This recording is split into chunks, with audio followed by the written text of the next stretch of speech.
Hi folks, Lou here, and I'm going to talk about something that should be obvious but evidently is not, and that is when you start a game design, you've got to conceive a game, not a wish list.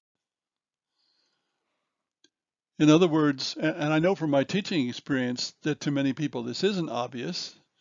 It's especially important for people who want to design video games rather than tabletop games, but it applies to tabletop gamers as well. When you set out to design a game, it's important to know what you want that game to do and what the impact will be on the players. But when you get down to brass tacks, it's more important to know how the game is going to do that.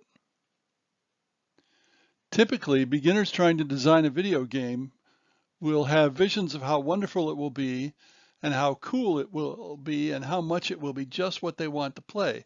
And I think that applies somewhat to RPG designers as well. But if they try to solidify their notions, they end up with a wish list of what they want the game to do, not a description of how the game is going to do it. If you try to pin them down to how the game is going to do it, they don't have a clue. Now, I don't mean the details of programming, folks. I mean the mechanics that the programming will enforce. All games have mechanics, whether it's a video game, tabletop game, RPG, whatever. What these people are doing is it's a special case of hiding behind the computer. The would-be designer completely loses track of the link between where they want to go and where they are now. They more or less assume that the computer will make it possible. In other words, like a cartoon once said, and a miracle occurs. Well, if you're the designer, you've got to specify how that miracle is going to occur, even though you're not necessarily going to be writing the programming, the software itself. What you want the game to do is part of the idea. How it will do it is part of the structure. As many have said, including me, ideas are a dime a dozen. It's the execution, the how, that makes a difference. The structure provides a framework for how to happen. Now, I'm not going to talk about specific structures here. You can look for my 10 structures or framework in my book or in other videos. But in any case, you have to say how things are going to work. It's almost like writing rules for a game. Yes, it's a video game, but it still has rules. And then somebody has to take the programming and make software that enforces those rules.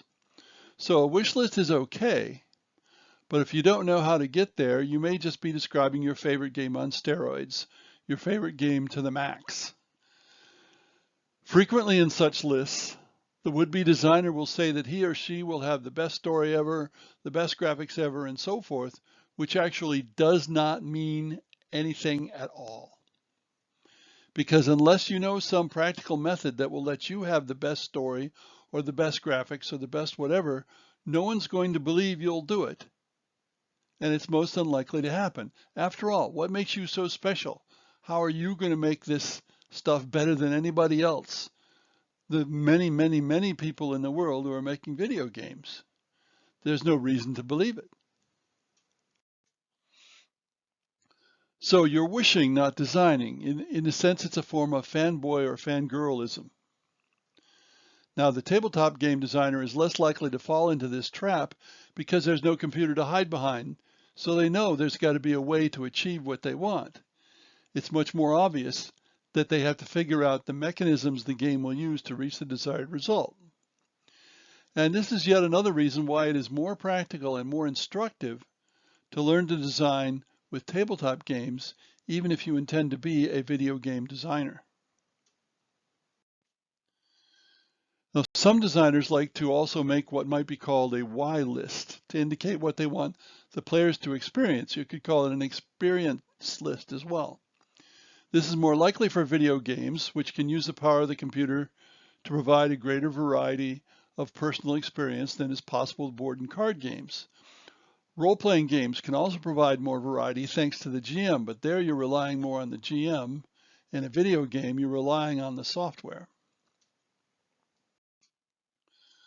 Sometimes your decision about what genre of the game to make provides sufficient experiential intent. For example, if you make a survival horror game or a real-time strategy game, much of the experience of the player is fairly well predetermined. Players know what to expect from one of those games.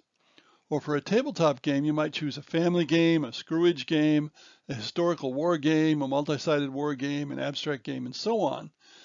And genre, in fact, has different meanings between computer and tabletop games. And in case it hasn't been obvious, by computer games, I mean all kinds of video games, whether it's on a computer or an Xbox or a smartphone or something else. So, again, this is obvious, but it's also fundamental to good design. Thanks for listening.